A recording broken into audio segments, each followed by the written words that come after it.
Hey, what's up, world? Live from Quarantine Studios. I'm your host, Twin GQ of A Culture Conversation. We're here for our second episode of our second season. I'm happy to bring you our guest. Today, our featured guest will be none other than Toronto creative artist and director, Adrian Wallace. So Adrian Wallace will be here joining our platform and giving you guys a unique conversation on a lot of interesting topics. So stay tuned today. He's just tuned in, and I'm looking forward to tapping in on this conversation.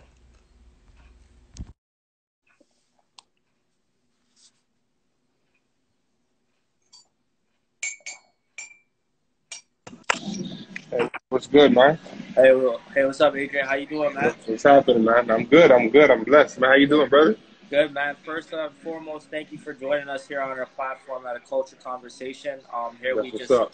talk about unique topics from the realm of sport and business, some social justice talk, and a little bit about business behind the sport as well. So looking forward to our unique conversation. First, I'm going to give you a chance to introduce yourself to our audience. Those of them that don't know who you are and what you do, just kind of tap into that before we get into our conversation. Yeah, absolutely. First and foremost, God is good. Thanks for having me, bro. It's a pleasure being here. My name is Adrian Wallace. I'm a director, writer, actor from Toronto. Jamaican, Canadian, a writer, director, actor from Toronto. I've been kind of getting my feet wet in the game for a bit now. So I'm just looking at taking every opportunity that I can to create stories that matter. See on screen, people that look like me, and just ultimately reflect inclusion more, and reflect people like me who don't otherwise get this opportunity. So, but yeah, right now I'm kind of focused on primarily narrative storytelling, not limited to it, but right now that's kind of what my baby is, telling powerful stories in the narrative world. So, but yeah, that's a little bit of an intro about me, bro. Absolutely, man. And I did a little bit about some research as well, and I seen that you've developed a lot of inner narrative stories on Black youth and individuals. So just tell me a little bit about how your upbringing really influenced you to create films such as that. Oh man, it's my upbringing has been super inspirational. I mean, I'm essentially the product of my own environment. Things that I've seen, things that I've seen my friends go through, my family. I feel like if there was a lesson to be learned, it's definitely a lesson that I learned that I thought was valuable. I figured, hey, why not start creating stories that are shot right outside my backyard? And that's kind of what I did with my first project, which is called Courtside, which is about two brothers who pretty much trying to navigate through the hood and deal with obstacles, but also try to keep each other afloat. You got when you think about being a black boy in a community, in a rough community at best, you're dealing with a lot of obstacles, a lot of struggles, poverty, family. There's a lot of hurdles that, we as black youth have to go through. So it was a story it's very timely. It's about dream pursuit. It's about, keeping your family close and watching over them, being your brother's keeper. So it's a very timely story, and it's a story that could be told through every generation. Every community has a story like this to tell. So yeah, to be honest, my upbringing has been super inspirational, man, in this whole filmmaking process, especially when it comes to these type of stories.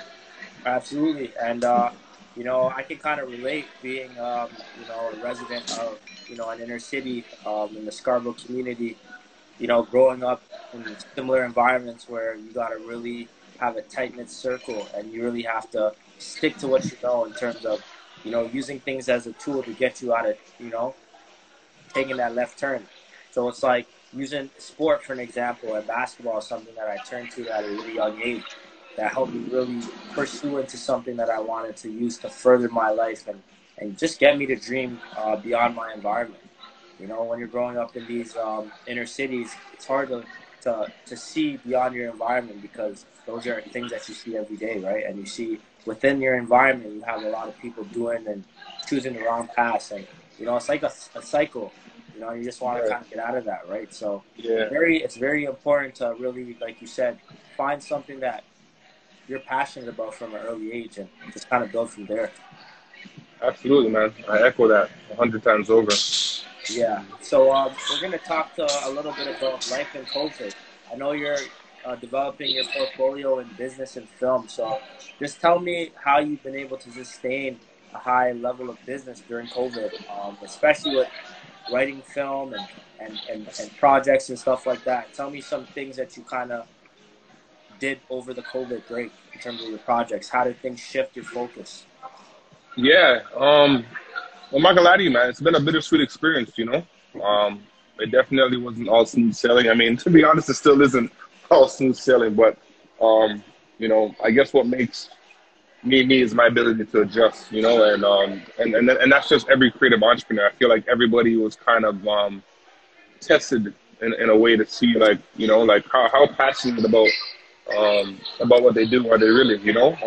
For me, you know, I had a 9 to 5. It wasn't really industry related, so to speak, but it was the bread and butter, you know. It was what put money on the table, so it kept the lights on, kept the bills paid. Right now, you know, most creatives, if you're like me, have to have that safety net. Now, because I was laid off my safety net, I really had to dig deep into me and ultimately like what my skills were, you know. So I had to become super resourceful on other skills that I've acquired over a period of time, right?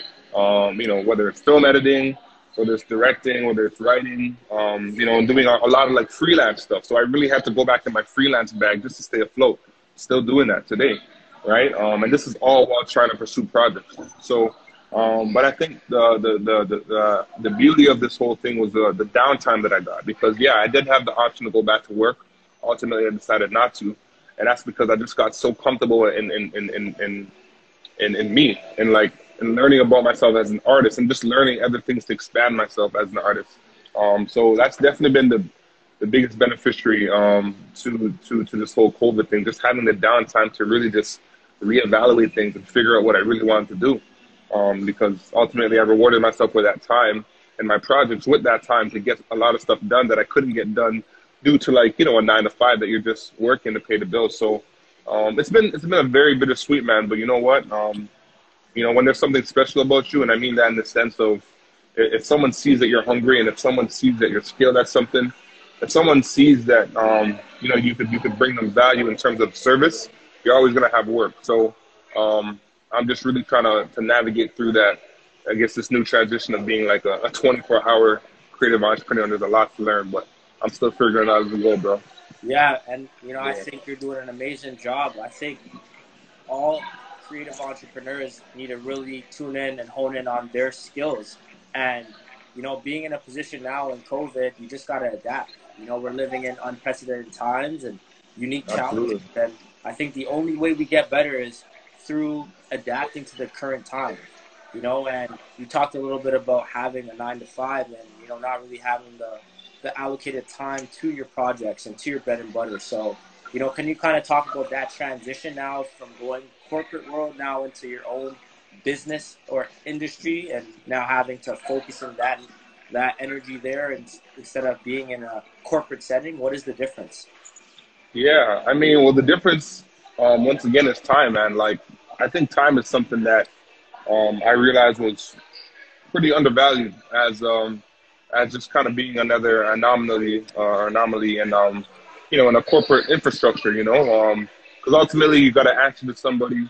You have to, you know, abide by their rules and show up when they want you to. You know, the advantage of you being your own boss is you could wake up and start your work at your own time. Like for me, I'm nocturnal. I have a lot of my creative juices flowing at night, but that's just learning too and absorbing information. So I get a great deal of my artistic work done at night and some of my learning things as well. But yeah, easily the biggest beneficiary of this whole transition from leaving the corporate infrastructure and just becoming one on your own is time. I literally got time to just really dive into things that I want to learn, things that I've always wanted to do. I can literally set up time to get it done and learn about it, right? And just give my time the effort and energy that it needs, you know, because when you're sucked up, or when your energy gets sucked up by, you know, the corporate infrastructure, which I completely understand for everyone in it, you know, you gotta make a living, but by the end of the day, you come home after a 9 to 5 and like you're exhausted, you're tired, you know. So it was really hard to kind of channel energy for both streams. But now like I said, the biggest advantage is definitely having time and energy to really um, put towards your passions and your projects. Yeah, and I think that's important. I think sometimes we fail to realize the value in our work because we're so tied up in every other commitment. Like you got a job, you got to commit to that, and it takes a lot of your time. So, you might not see the true value or potential into your work until you actually physically do it every day in and day out. And I feel like that's what COVID gave a lot of creative entrepreneurs the opportunity to do is hone in on what they want to build, the potential of their companies and their entities. I Yep. think personally for me, I kind of took the time to invest that same energy that I was investing in other, priorities and invested it into my thing. And, being 100% committed 24 hours a day, 7 days a week, and even on extra hours putting into your craft. And you kind of see the difference, you know what I mean? And it gives you that like resounding yes effect where it's like, okay, I was thinking about these things, but now I'm acting on it. You know what I mean? Instead of being emotion, there's an action plan behind it.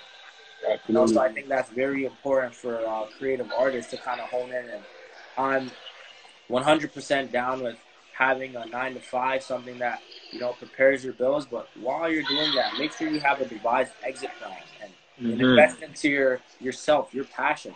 You know what I mean? Work, get your money, and invest into your passion. Invest into something that 100%.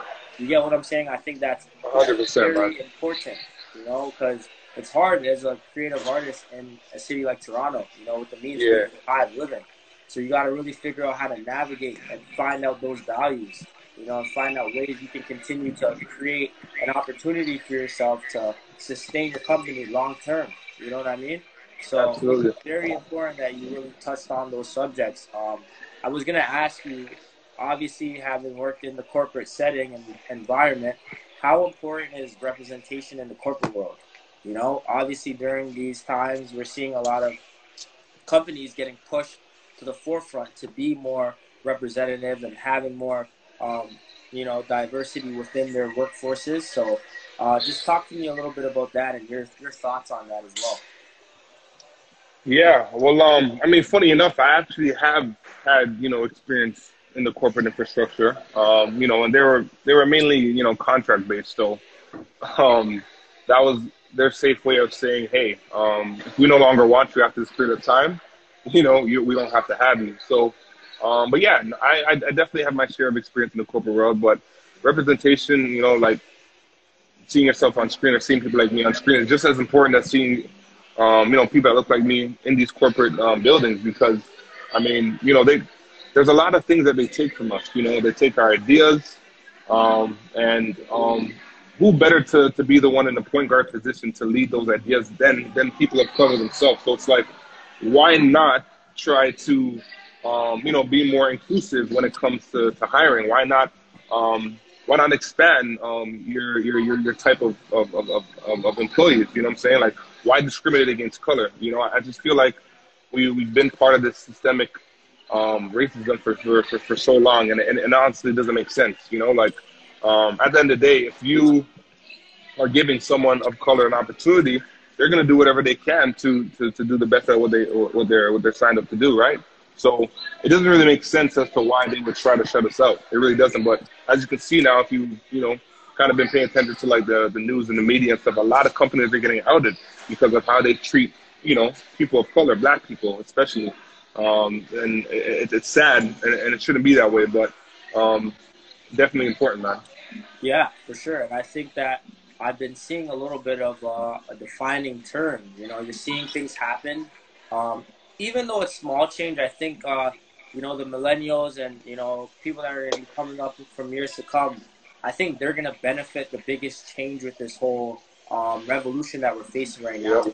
I think it's an important time. And, it just does suck because I always say it's like a double-edged sword. Now, when they push these laws and these representations to the forefront of these companies now, are they now giving us opportunity because of our color or because we're qualified? Certain mandates. It's like, is it genuine nowadays? Or like it's like Exactly. it's like nowadays people don't want to be the ones that are left out or the ones that look bad, you know? Because Yes, when it comes to exactly. putting a magnifying glass over a lot of these companies, like I said, a lot of people are speaking up. A lot of internal investigations are going on, and a lot of these companies that everyone looks up to, you know, are being exposed for the systematic, discriminatory practices that they've been, you know, funneling through years and years on years. So it's like why now? You know what I'm saying? It took what? It took Breonna Taylor to get shot. Like why did it take a whole uproar of people upset at people treating us wrong to make a difference? Like why wasn't this always a thing? You know? Absolutely. And I'm happy in a sense. It's bittersweet, but I'm happy in a sense, like you said, because you know Rome wasn't built in a day, and these changes are going to be slowly but progressive. And I'm just happy that you know something is being going on. And like you said, I think you said it best. The next generations to come are definitely going to benefit of the opportunities that are waiting for them because, especially in an industry like you know entertainment, a lot of gatekeepers, you know, calling the shots. And you know, unless you know somebody that knows somebody that knows somebody, Yeah. you could be waiting and knocking and banging on the door for an opportunity to come that'll take you probably a lifetime. Absolutely. And I know for me, I don't want to get a job because the color of my skin. I would want to get the job because I'm deserving of it. I'm capable of I'm it. Exactly. qualified. You get what I'm saying? Exactly. So it is tough, but like you said, small progress is better than no progress. You know what I mean? And like I said, we 100. see industries like entertainment and even now turning to sports. We see a lot of things happening within the NBA in particular during the bubble where a lot of these athletes are really taking the stance and really standing behind powerful messages. So, have you been watching the NBA bubble? 100%, bro. You Yeah, know, 100%. Like yeah. bubble basketball is something different, man. It's something special. You know what I mean? Absolutely, absolutely. What is obviously seeing Black Lives Matters on the Toronto Raptors bus, the players having significant messages on their jerseys. Just tell me a little bit about what your thoughts are when you see those players and when you look at the back of their jerseys and they are supporting these powerful messages. Yeah, it's very interesting because I know recently they had their very temporary lockout where the Bucks never showed up for a game, and it's because another one of us gunned down, and enough is enough, right? It's interesting to see as much as we are divided sometimes on our opinions, like especially the players, they had the choice whether they wanted to continue playing or stop playing, because they feel like maybe the NBA that they work for or work with needs to do more. And it's amazing to kind of see the power, the players take back the power, you know what I'm saying? Because without the players, you ain't got a sport, you ain't got an entertainment, you ain't got television. So, I'm happy that they're able to kind of have a voice. And apart from my selfish desire to obviously watch basketball and enjoy the sport for the love of the game, like I'm really happy that they're taking advantage of their platform to say what they need to say. I mean, this is a sport that's watched by millions of people over the world. Like, one of the greatest platforms you can do it on. So, it actually serves advantageous to use this, like at a post-game interview or maybe a pre-game interview to kind of speak your thoughts. So I'm just really happy to see how they're kind of pivoting to really take matters a little bit more serious.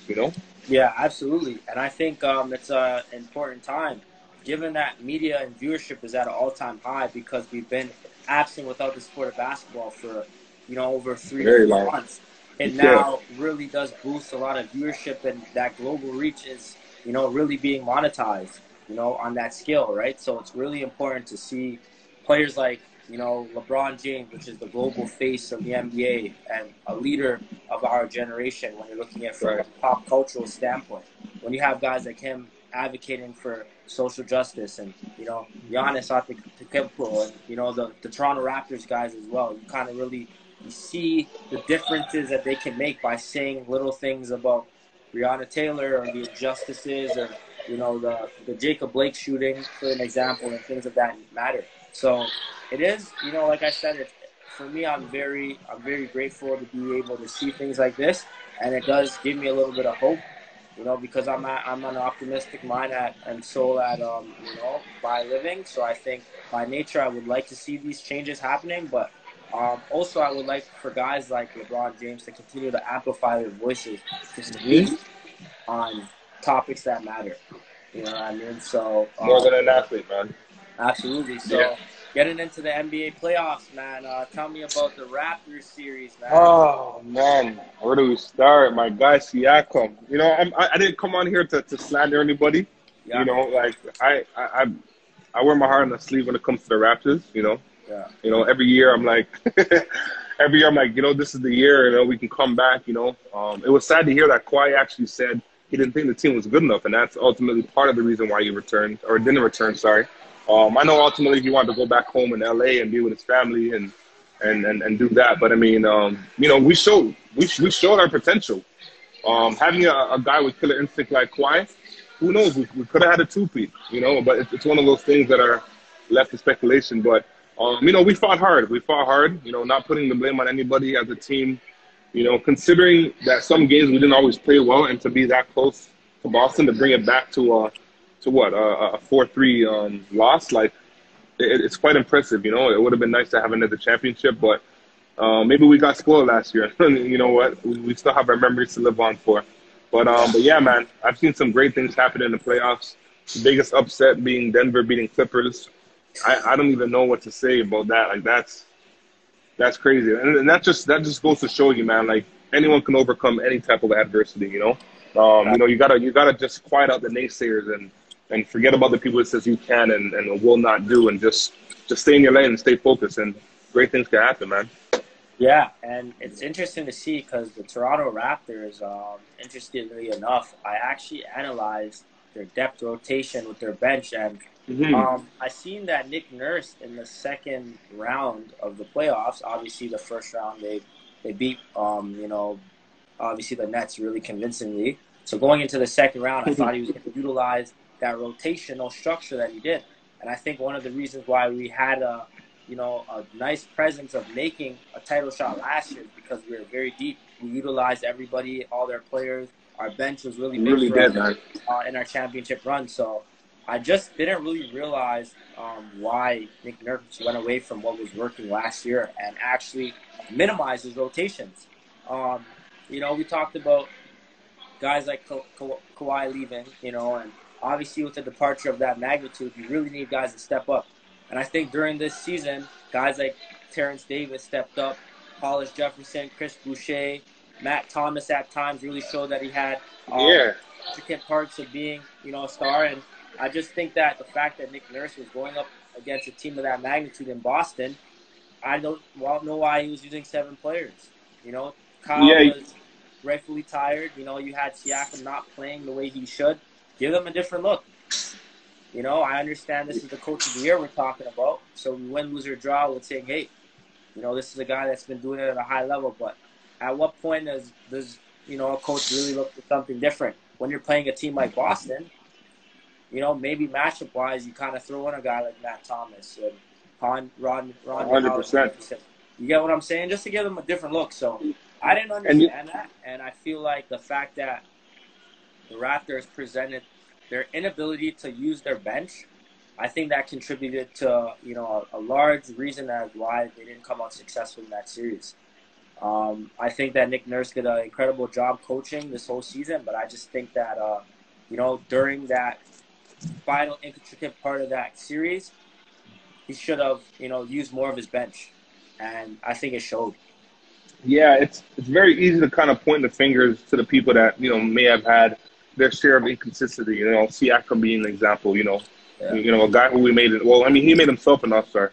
Let me not say we made him an all-star. We gave him the money for an all-star, but he made himself an all-star. He earned it.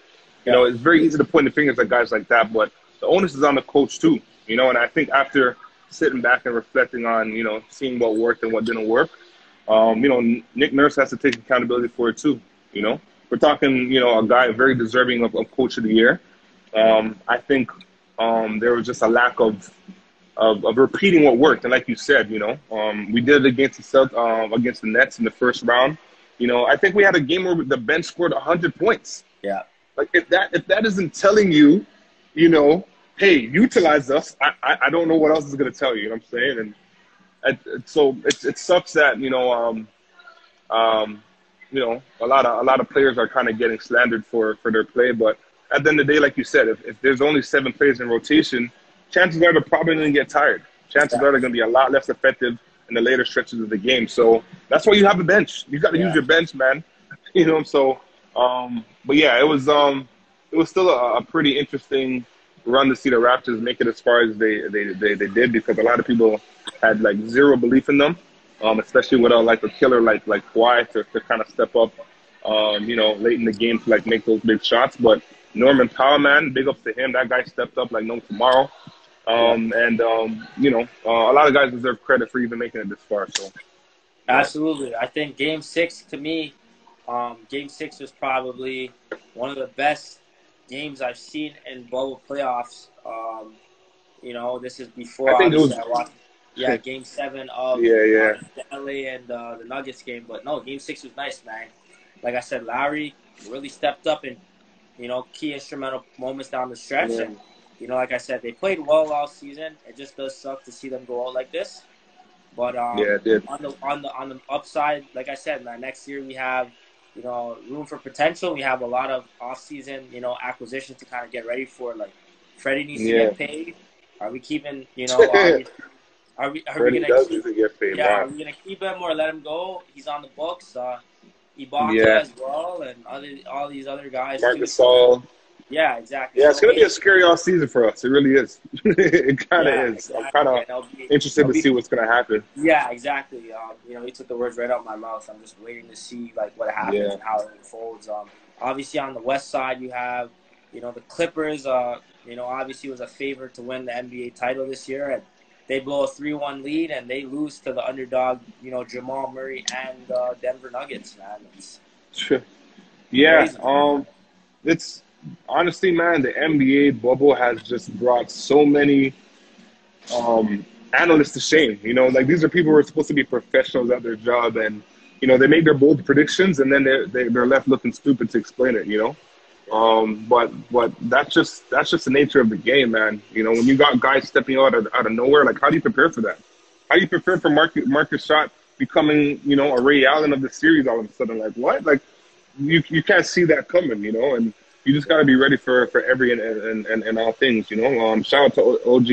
It seems like the Raptors have a big signature of winning games, by hitting big shots. Like, you know, the famous Kawhi shot last year against Philadelphia, and then this year OG just making it a series, catching the lob off Lowry. So, you know, there's just so much excitement that happened in this bubble, but it's really been an interesting change to see them integrate in a world where, you know, no fans are allowed to go in the game. Absolutely. It's like I said, it's an interesting time for sports, and I would love to see, you know, like you said, for my selfish ways and reasons, I would love to be able to go to a game again. And of course. And my last experience with that was going to All-Star Weekend and being integrated in that society and environment. Oh, snap. Seeing things like that. Was it Toronto? You went this last year, Chicago? A couple months back in Chicago, actually. Oh, snap. That's cool. Yeah. So I had an opportunity to, you know, go out there. Crazy. And it was dope, man. So it's crazy to see how things kind of can go from a blink of an eye from there, and then now we're here with no fans, right? But like I said, we're just living in some unprecedented times, man, you know? It's scary because, you know, I don't know if you follow shows like Black Mirror, but these are things that, you know, shows like this that are way before its time, like introducing ideas of the new reality, the new normal. You know, there's an episode where, what's his name? Daniel, the guy, the actor, very talented actor from Get Out, is doing a monologue scene, and he's literally performing to a bunch of digital like cartoons on screen in front of a judge. And like, this is literally the norm. Like, so it just makes you wonder, man. It's like, you know, what's next, man? You know what I'm saying? How long are we going to be dealing with this? You know, the government, the world has invested billions of dollars into these new changes. I don't know if we're ever going to have a normal again. That's the truth. You know, I'd love to jump on a plane and go on vacation again. And, you know, I think the economy is slowly opening up again. But it's interesting to kind of see how everyone's kind of adjusting to this. But unprecedented times, man. That's all I can really say. Absolutely. So, you know, we're going to kind of turn a new leaf to just talking about any upcoming projects that you've been working on, and, you know, obviously highlighting the importance of, you know, the whole Black Lives Matter campaign, and how does, you know, obviously creating in a time like this really give you the opportunity to amplify or advocate for change? It's crazy, man, because, you know, we've been dealing with this for a very long time. as people of color dealing with discrimination, racial injustices, police brutality, all that jazz. Now, I was working on a project where I was introduced to the story of a project back in 2018, and it's one of those, and I quote, another story when an unarmed black man gets shot down by the police. Now, you might have some people say, "Oh, this story again? We've seen it before," and I'm big on originality. So if I can tell the same story that everyone's so used to seeing or hearing about in a different way, then I'm gonna definitely put my creative foot forward. So I was fortunate enough to be part of this project that I worked on with an OG director in the game. He did a lot of music videos back in the day. Shout out St. Chris. And he kind of approached me. He's like, "Yo, Adrian, listen, I have this dope idea, and I'd love to kind of have your help with it. As an experienced screenwriter." And 2 years later, I'm fortunate to say that my first feature film that I written and produced is going to be screened at the Montreal Black Film Festival. And it's yeah, man. Thank you. And you know what, man? And it's crazy. We had this conversation 2 years ago. The product's out now, but it's still happening. You know what I'm saying? Like, it's sad that it's really going to amplify what's happening because it's still happening. And we gotta do something about it. Like, I don't know if the answer is to defund the police, or to find a better way to actually how we hire police or how we screen them. Are these people that are just slapping on badges on their chests and putting up guns and then being told to shoot black people? Like, who knows? Is this organized? Is this people that just have bad intentions? God knows, right? But the point is, these stories still need to be told, and we're gonna keep telling them until something's done. So that's one project that I'm working on. Courtside, I'm looking to develop season 2. COVID kind of put a little bit of a pause in the production of that, obviously, working with multiple people and stuff like that. And, everyone has their different opinions on COVID and regulations and restrictions and stuff like that. So, but yeah, man, right now, I think the focus is to kind of push this film, which is very timely story, especially in this climate. We're still dealing with, a lot of injustices against our people from the governing bodies of, the people who are supposed to protect us, and that's the saddest part about it, because, their motto is to serve and protect, but, all they're doing is killing us. But I will say this, though, man. I will say that, the onus is not just on being in the wrong place at the right time, against the police or doing something that maybe triggers their buttons. It's also on us, man. There's still black people killing black people,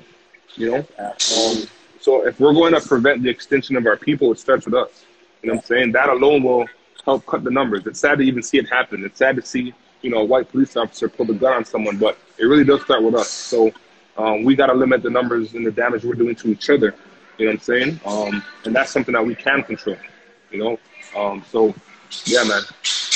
Yeah, and I think that's a very important statement you made there. We cannot continue to kill our own people during these times, because I feel like that gives, the cops every right to kind of label us and continue to count us out and, make these off the wall, statements, you know what I mean? And those are what creates these narratives for black individuals like me and you, right? It's like, if I'm going to kill a innocent black male, then cops in their mind are going to think, okay, they're doing our job for us. This is my perception of the average black individual. You know what I mean? So I do think that, guys that are obviously doing positive things and, shedding a light on, their communities and uplifting people of their same, minority groups and ethnic groups, it's important, because I feel like that's a really big thing in the black community is we don't know how to, uplift our community members. And, if we see people that are doing positive work, it's like, we don't want to, I guess, show that extra appreciation.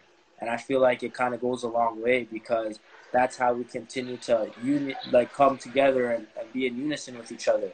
If it's, like I said, if you see somebody starting a business, any way you can help them, if it's posting their stuff on Instagram, if it's, tagging them and, shooting it out to some people, like, that's going to help them in the long run. And then, bad mouthing or stepping on toes and pulling people down. So I honestly feel like as a community, we got to do a better job of, supporting each other and uplifting us, and on our way of uplifting people, spreading positive, acknowledgement and educating individuals as well.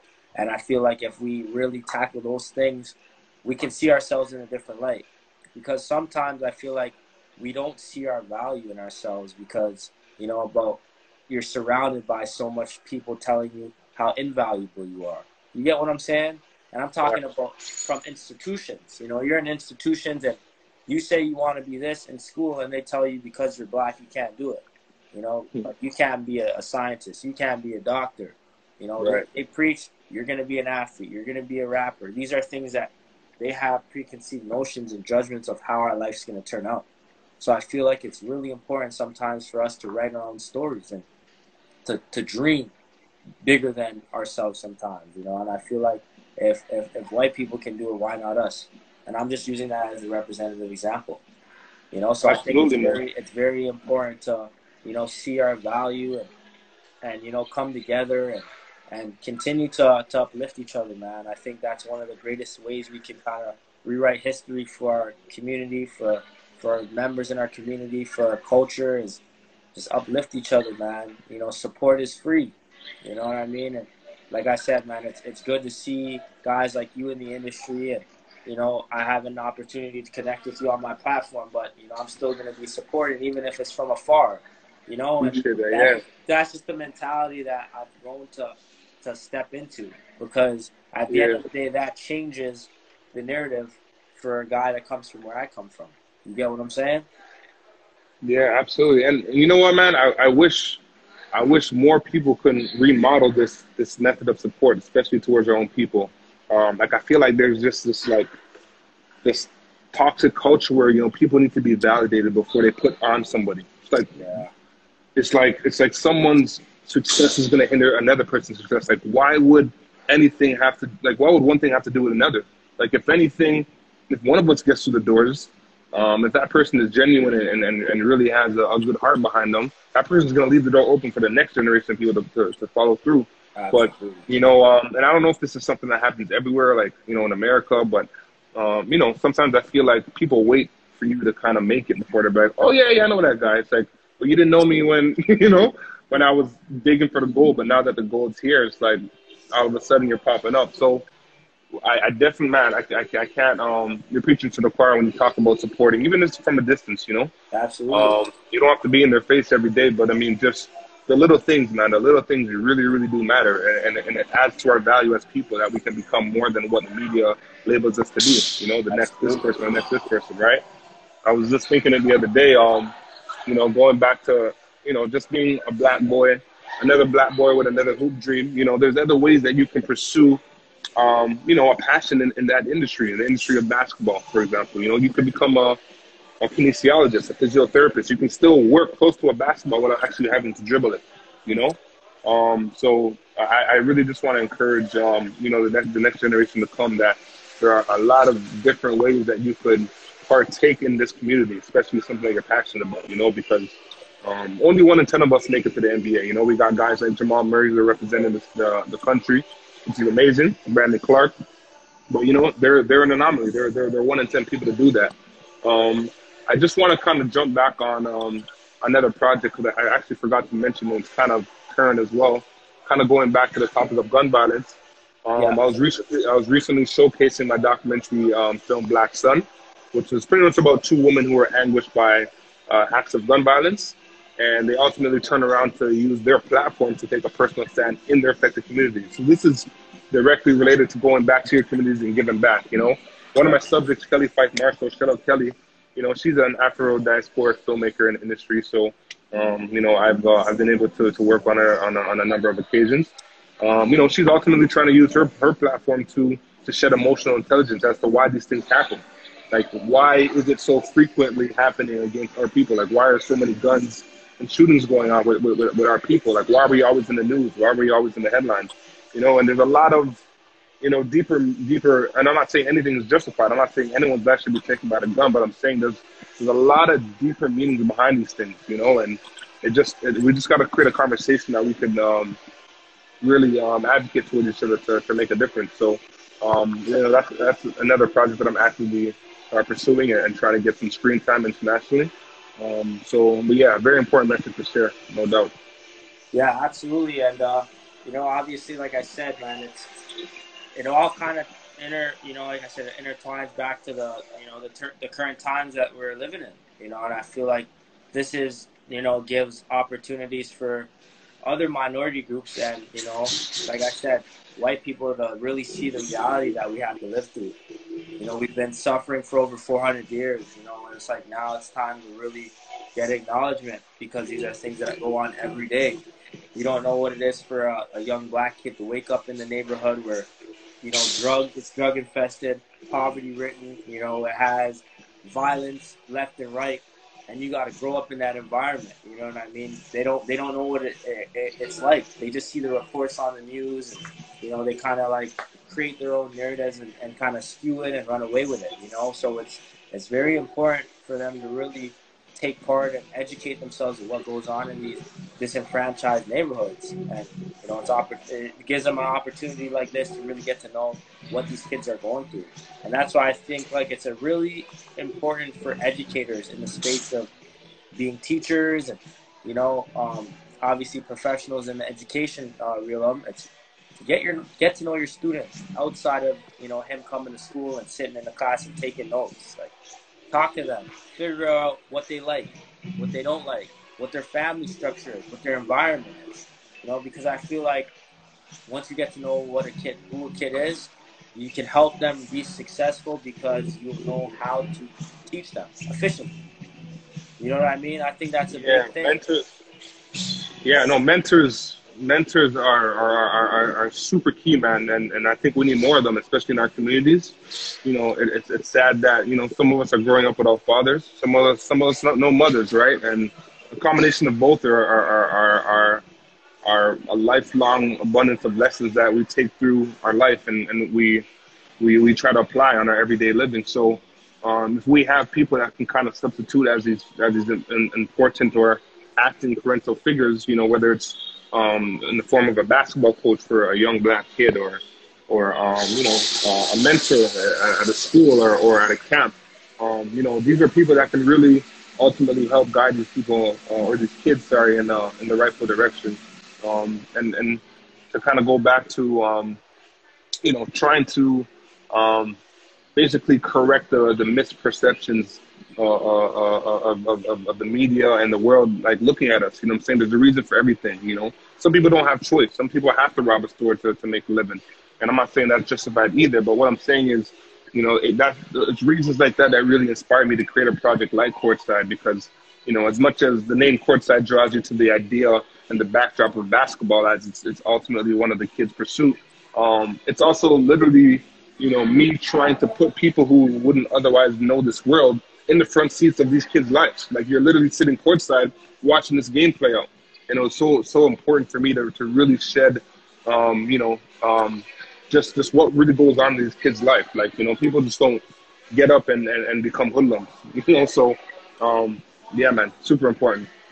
Yeah, for sure. And like I said, you're doing and powerful work that I feel like if you can continue to use your work as an amplifying voice, I think the sky's the limit for guys that come up. And it's crazy, like I always say, sometimes the work that you put in may not be reparated for you to see. You might not have your own fruits to enjoy the fruits of your labor. It might take your Yeah. kids, and look at like a guy like Malcolm X. He's not here to see the change that he's created. You know what I mean? And not having a powerful figure like Malcolm X in this era, it's Yeah. different. Because if you imagine Malcolm X living through this times, things would be totally different. You get what I'm saying? So, Yeah. I say that to say this, man. Sometimes, it takes for, guys like you to be a filmmaker and to direct powerful movies that'll be timeless, that'll hit. And I always look at it as a guy like Spike Lee being one of my favorite famed directors, but because Same here, man. all of his movies have a defining message, like do the right thing. We're living through that shit now.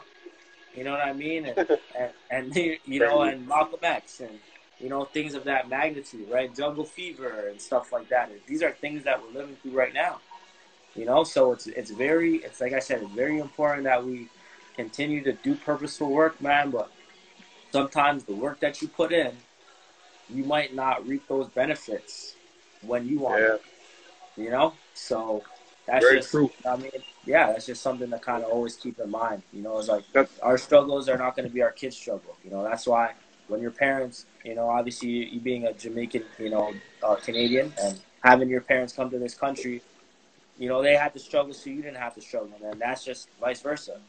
Just like, you know, when you're the OG in the neighborhood, you do your struggles so the guy coming up next to you don't have to go through the same things, right? right, right. Yeah, Yeah, I feel like every generation is gonna definitely have their own share of problems. You know, absolutely. looking at the generation of my parents immigrating to Canada, you know, they weren't really integrated with all this new technology, right? They probably didn't even have enough of it, right? You know, you have to go door to door to deliver a message to somebody, and nowadays you can just text someone something, right? You know, a problem in today's society is maybe there's too much of technology. You know what I'm saying? Because technology doesn't come for free, and now it's on these parents to provide, you know, kids with these means to you know, upkeep with school or whatever the case is. So I definitely hear you when sometimes the seeds that you plant aren't even for the people around you to really reap. It could be for generations later to come. So I 100% resonate with that message, man. Big fact. Absolutely, man. So we're gonna get into something I like to call the Fab Five. So technically, what the Fab Five is across the entertainment, the sports industry, and entrepreneurial professions. What is your ultimate like Fab Five, which is the starting five lineup of, you know, the top Yeah, entrepreneurs, top athletes, entrepreneurs. actors? Like who would you pick for your Fab Five? Oh man, you gotta do me like this. Hey, that's crazy. My ultimate Fab Five. Yep. Ah, jeez Louise. I'm gonna try to break it down in terms of like every department or every media stream. So sports, film, sports definitely LeBron James. You know, his slogan more than an athlete. He's literally living it. You know, he's building schools. You know, he has a production company trying to tell more diverse stories and have opportunities for inclusion of people of color. You know, he literally is living what he says he is, more than an athlete. And ultimately, you know, the next guy after Jordan to be discussed as the greatest to maybe ever do it. So LeBron James, 100%. Um, Spike Lee, just for his timeless films. You know, me being a filmmaker myself, you always got to look up to someone that's kind of paved the way, and Spike Lee's definitely that dude that did that for me. I've had the pleasure of meeting him twice, and he's as real as they come, and he's still going strong. You know, telling important stories. So shout out to my guy Spike Lee. Um, let's see. I'm trying to get some woman in here. You know what I'm saying? Yeah, for Oh sure. man. I think I know who you'll say for the woman, but let me not get ahead Yeah. of myself. No, no. What do you think? I was gonna say Ava DuVernay. Oh my God, Ava. Yeah, Like, yeah, yeah, yeah. you I know, thought you were gonna say her. yeah, she's on my top three for sure. I love Ava because she started so late, and look at all that she's accomplished. Like, she's the Yeah, epitome of never listen never compare yourself. I should say actually, you know, because you know guys like Samuel Jackson didn't get his career booming until he was like 30, 34, and look at the plethora of work that he's done. Right? Ava absolutely, DuVernay didn't pick up a camera until she was like 32, 33, and you know absolutely. she's an icon. She's already an Yep, icon, right? So it's like, you know, don't tell people when you should have got started. Don't let people tell you when you could do something, when you can do something. Like everyone's time is their time, you know. But absolutely. yeah, Ava is definitely big up there. You know, I wanted to. There's been a lot of controversy with Oprah recently, I know, and I'm not sure how much you've heard, but Oprah, you know, she's without a doubt a living legend. You know, and not just about the how rich she is. Like, she was literally able to create um, a platform for herself to amplify Black voices, and to be one of the best women to ever, you know, host a talk show. You know, and she looks like us, so she definitely deserves her credit. Do I support everything that she supports? No, not necessarily, but you still gotta you know, give the flowers to the ones that deserve it. Absolutely. Um, yeah, and lastly, um, hmm, Fab Five. Man, you could have at least let me prep for this, man. You put me on the spot like this. A Yeah, lot yeah, of yeah. people that I respect, bro, and admire. So you got Oprah right now, Spike Lee, LBJ, and Ava DuVernay. So you got one more. One more. Oh man. Top five. You know what? You probably answered this question a lot. Who's your top five? I'm actually interested to know. Who's your top So five? my top five would be Jay-Z for his incredible philanthropic work, but Mm-hmm. also for kind of creating his own narrative, being an inner city kid from one of the most ruthless environments in New York Yeah. City and Marcy projects, and I could have guessed that with the hat, by the way. oh, But oh, yeah. oh, yeah, yeah. We gotta rep, man, our people. But just to Don't see kill him me, yeah. build multiple empires for people that look like him, and being able to employ people that he grew up with, and really, take stake in like basketball, partake in basketball teams and 40-40 clubs Ownership. and That's big, man. ownership and stuff like that, and giving guys and working closely with brands that we, aspire to be a part of, like a Puma, and getting involved with the NBA and the NFL for that matter. It's just so, like I said, it's for a person that comes from an environment that's not gifted.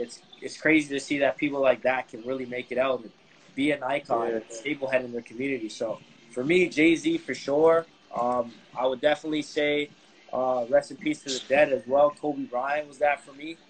For being a sport guy, I think it was very important for me to identify with somebody that showed tireless commitment and just had a drive that was, indescribable. And I think Kobe Bryant was that guy for me. I think I really fell in love with his process in high school. When he won that championship, and just to see him uprise through all the doubt in his career and people saying he can't win without Shaq. And, what everybody really denied, is his sheer talent and determination. Because if you can apply that in any other field that you're doing, if you want to be the best filmmaker or the best director, Put your you gotta put 10,000 in the hours in, man. exactly. You gotta Gotta put put in your the 10,000 10,000 hours. hours. You gotta put in Yeah. the time. So, And it literally speaks to every practice, man. It really absolutely. does. So I think the Mamba mentality is a universal motto that you can just put in your life. Try to create the best version of yourself. That's it. 100%, man. So Kobe Bryant for sure, Jay-Z, obviously, like you mentioned earlier, Spike Lee.